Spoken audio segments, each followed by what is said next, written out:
सभी विद्यार्थियों को मेरा प्रणाम। हम द्वितीय पीयूसी कक्षा के अंतर्गत हिंदी भाषा में सुजान भगत पाठ को प्रारंभ कर चुके हैं। सुजान भगत पाठ में 3 भाग समाप्त हो चुके हैं। आज हम चौथे भाग को प्रारंभ कर रहे हैं। तीसरे भाग में जो सुजान और बुलाकी इन दोनों के बीच में संवाद होता है, और संवाद क्या, उसे एक तरह का झगड़ा ही कह सकते हैं। सुजान पेड़ के नीचे बैठकर बहुत कुछ सोच विचार करता है और अंत में अपने मन में एक विचार तय करता है कि वह फिर से अपना अधिकार पाएगा। यहाँ तक यह जो पाठ हो गया था। अब चौथे भाग को हम प्रारंभ करेंगे। सुजान के सामने अब एक नई समस्या खड़ी हो गई थी। वह बहुत दिनों से घर का स्वामी था और अब भी ऐसा ही समझता रहा। वह खुद सोच रहा है कि मैं इतने दिनों तक इस घर का स्वामी था, लेकिन अब ऐसा नहीं है। परिस्थिति में कितना उलट फेर हो गया था। उनकी परिस्थिति में उलट फेर, उल्टा पुल्टा हो गया था। इसकी उसे खबर न थी। लड़के उसका सेवा सम्मान करते हैं, यह बात उसे भ्रम में डाले हुए थी। बच्चे तो इनके बच्चे कौन कौन, भोला और शंकर, इनका सेवा करते हैं, लेकिन सेवा इसको भ्रम में डाल गया था। लड़के उसके सामने चिलम नहीं पीते, खाट पर नहीं बैठते। क्या यह सब उसके गृहस्वामी होने का प्रमाण नहीं था? एक प्रश्न, एक विचार सुजान के मन में आ रहा है। पर आज उसे यह ज्ञात हुआ, यह ज्ञात होना, यह पता चलना, क्या पता चला कि यह केवल श्रद्धा थी। बच्चे जो इनके सामने चिलम न पीना, खाट पर न बैठना, ये सब उसे भ्रम में डाला गया था। यह सिर्फ क्या था? एक श्रद्धा था। श्रद्धा शब्द का अर्थ एक आदरपूर्ण विश्वास, इतना ही था। लेकिन यह स्वामित्व का प्रमाण नहीं था। स्वामित्व यानी कि उस घर में अधिकार चलाने वाला, इसका प्रमाण नहीं था। पर आज उसे ये हो गया। नेक्स्ट, अब तक जिस घर में राज्य किया, उसी घर में पराधीन बनकर वह नहीं रह सकता। खुद सोच रहा है, मैं तो इस घर में इतने दिनों तक राज किया हूं, राज करना, अधिकार चलाना, लेकिन अब उनके अधिकार को इसे खुद चलाना पड़ रहा है। दूसरों के अधीन रहना इसे नहीं हो रहा है। किसे नहीं हो रहा है? सुजान को। उसको श्रद्धा की चाह नहीं, सेवा की भूख नहीं। किसको? सुजान को। उसे अधिकार चाहिए। वह इस घर पर दूसरों का अधिकार नहीं देख सकता। मंदिर का पुजारी बनकर वह नहीं रह सकता। वह अब अधिकार चाहने की कोशिश करता है, अधिकार पाने की कोशिश करता है। तो वह क्या करता है? अब आगे देख लीजिए। न जाने कितनी रात बाकी थी, अभी रात तो बहुत बाकी थी। तभी वह क्या करता है? सुजान ने उठकर गंडासे से बैलों को चारा काटना शुरू किया। गंडासे शब्द का अर्थ चारा काटने का औजार। चारा जो गाय बैल जो खाते हैं, उसको काटने का एक औजार है। उसको लेता है, अब चारा काटना प्रारंभ करता है। पूरा रात वह क्या करता है? चारा काटता है। सारा गांव सोता था, पर सुजान करवी काट रहे थे। करवी शब्द का अर्थ भी चारा, करवी शब्द का अर्थ चारा, उसको काट रहा था। पूरा गांव सोई है, लेकिन सुजान भगत काम कर रहा है। इतना श्रम उन्होंने अपने जीवन में कभी न किया था। जब से उन्होंने काम करना छोड़ा था, बराबर चारे के लिए हाय हाय पड़ी रहती थी। जब से यह काम करना छोड़ चुका था, तब से इनके घर में बैलों के लिए, चारा के लिए हाय हाय पड़ी हुई थी। यानी कि कम पड़ रहा था। जितना भी काटते हैं तो भी कम ही लगता था। इसका अर्थ है कि इनके दोनों बच्चे ठीक से काम नहीं करते थे। शंकर भी काटता था, भोला भी काटता था, पर चारा पूरा न पड़ता था। आज वह इन लौंडों को दिखा देंगे चारा कैसे काटना चाहिए। इन लौंडों को, किन लौंडों को? भोला और शंकर। इन लड़कों को दिखा देंगे कि चारा कैसे कटी जाती है। उनके सामने कटिया का पहाड़ खड़ा हो गया और टुकड़े कितने महीन और सुडौल थे, मानो सांचे में डाले गए हो। देख लीजिए कितना सुंदर वाक्य यहाँ पर। उनके सामने कटिया का पहाड़ बहुत सारा काट कर डाल गया, और जो काटा हुआ था वह बहुत ही महीन अंदर तेड़ವಾಗಿತ್ತು, और सुडौल अंदर सुंदर आकृति का जो बना हुआ था, मानो सांचे में ढाले गए हो, अति सुंदर बनाकर रखा हो, इस तरह लग रहा था। मुंह अंधेरे बुला की उठी तो कटिया का ढेर देखकर दंग रह गई। मुंह अंधेरे, बहुत ही सुबह, इन कन्नड़ में नसुकिनೊಳಗ नसुकु मुंह अंधेरे अंदर, तो कटिया का ढेर, कटिया ने कि कटा हुआ चारा का जो ढेर देखती है और दंग रह गई, दंग रह जाना, आश्चर्यचकित होना। बोली, क्या भोला आज रात भर कटिया ही काटता रह गया? कितना कहा कि बेटा जी से जहान है, पर मानता ही नहीं, रात को सोया ही नहीं, इस तरह वह कहने लगी। सुजान भगत ने ताने से कहा, ताने से अपनी पत्नी को कहता है, ताने से कहना, व्यंग्य से कहना। क्या कहता है देख लीजिए, वह सोता ही कब है, जब देखता हूं तब काम ही करता रहता है, ऐसा कमाऊं संसार में और कौन होगा।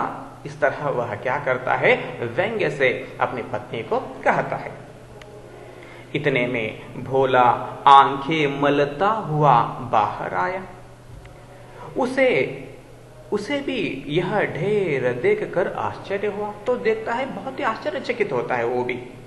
माँ से बोला, क्या शंकर आज बड़ी रात को उठा था माँ? तब बोला कि वह तो पड़ा सो रहा है, मैंने तो समझा तुमने काटी होगी।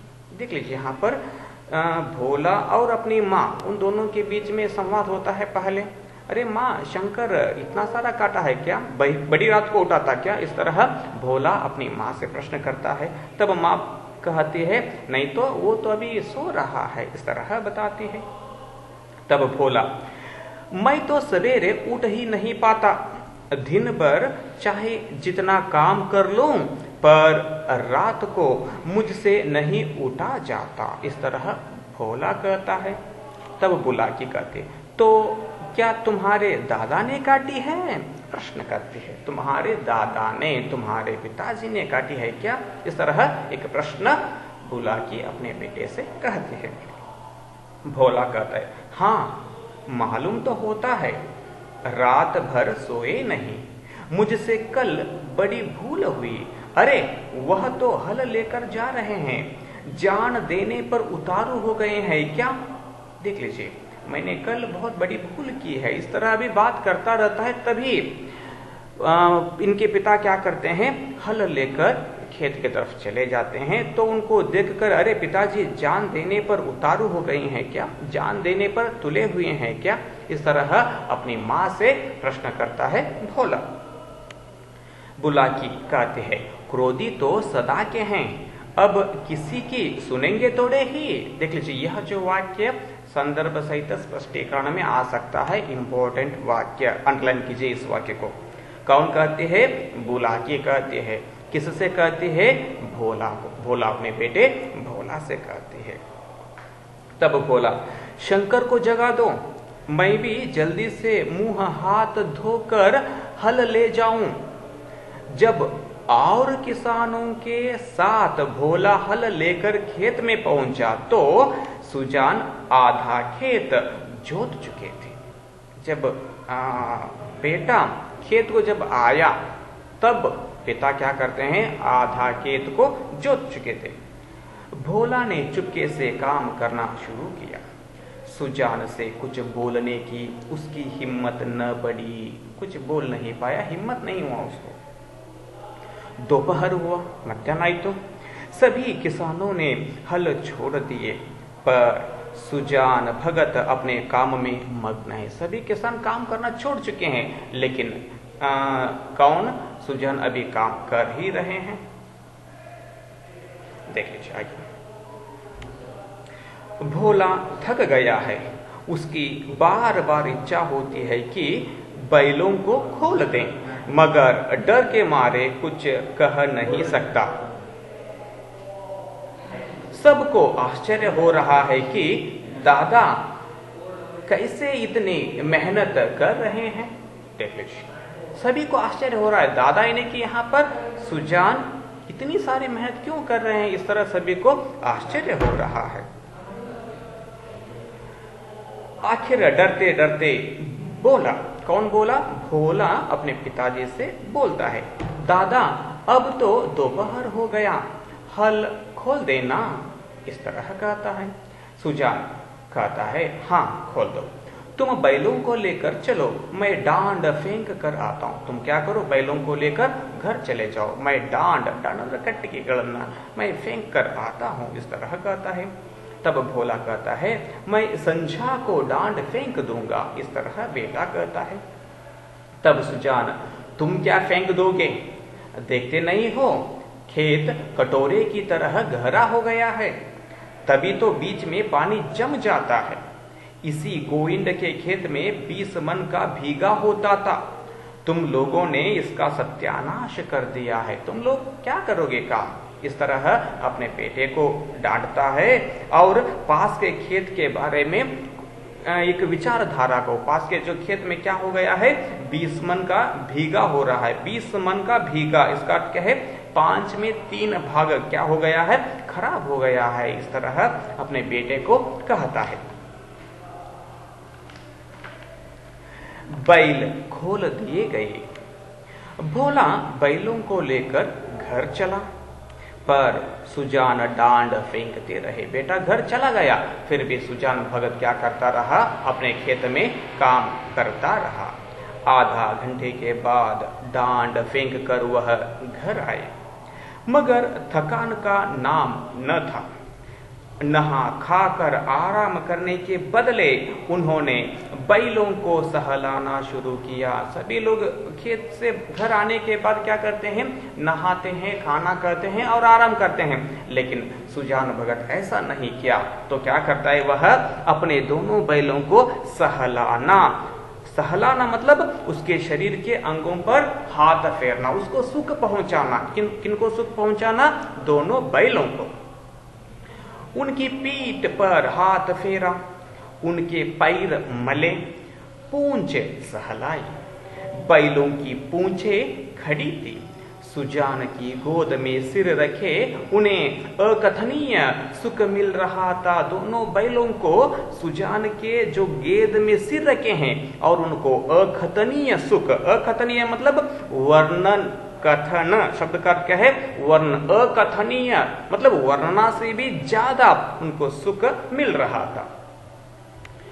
बहुत दिनों के बाद आज उन्हें यह आनंद प्राप्त हुआ था। देख लीजिए, बहुत दिन के बाद, जब सुजान खेत में काम करना छोड़ चुका था, तब से इस तरह का सुख इन दोनों बैलों को नहीं मिला था, आज मिल गया था।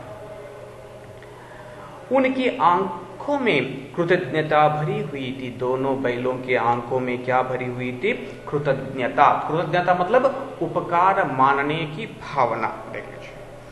देख लीजिए, यह शब्द आपको अनेक शब्दों के लिए एक शब्द इसमें आ सकता है। कृतज्ञता, उपकार मानने की भावना, कृतज्ञता। मानो वे कह रहे थे, हम तुम्हारे साथ रात दिन काम करने को तैयार हैं। इस तरह दोनों कह रहे हैं, ऐसा लग रहा था।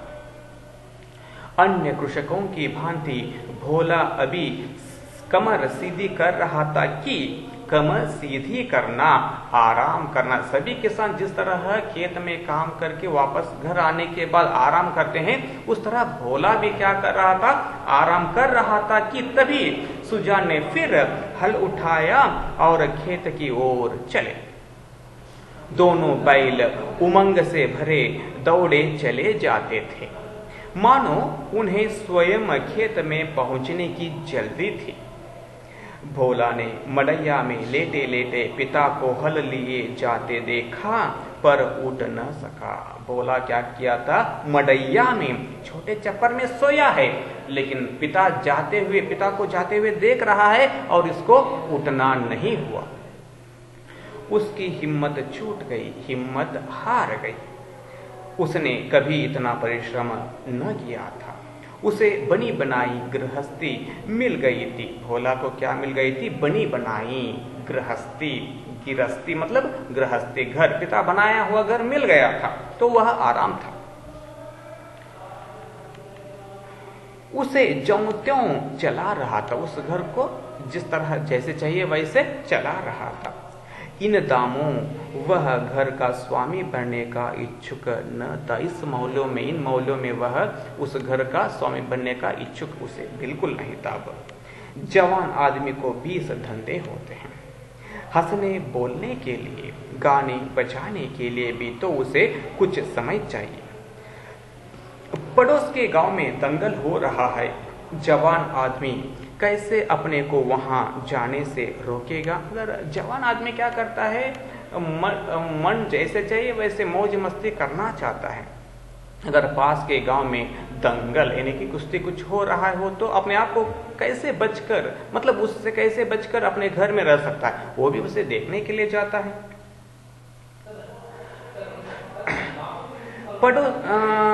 किसी गांव में बारात आई है, नाच गाना हो रहा है। जवान आदमी क्यों उसके आनंद से वंचित रह सकता है? वृद्धजनों के लिए ये बाधाएं नहीं। तो जवान लोग ये सब कर सकते हैं, लेकिन वृद्धजन इनको जाना इच्छुक, उनको इच्छा नहीं होती है। उन्हें न नाच गाने से मतलब, न खेल तमाशे से गरज, केवल अपने काम से काम है। देख लीजिए, उन्हें नाच गाने से कुछ मतलब नहीं रखते हैं और खेल तमाशे से प्रयोजन भी उन्हें नहीं होता। तो वे क्या करते हैं, सिर्फ अपने काम से काम रखते हैं। बुलाकी ने कहा, भोला तुम्हारे दादा हल लेकर गए। तब भोला कहता है, जाने दो अम्मा, मुझसे यह नहीं हो सकता। इस तरह यह भाग 4 में इतने सारे जो घटनाएं होते हैं।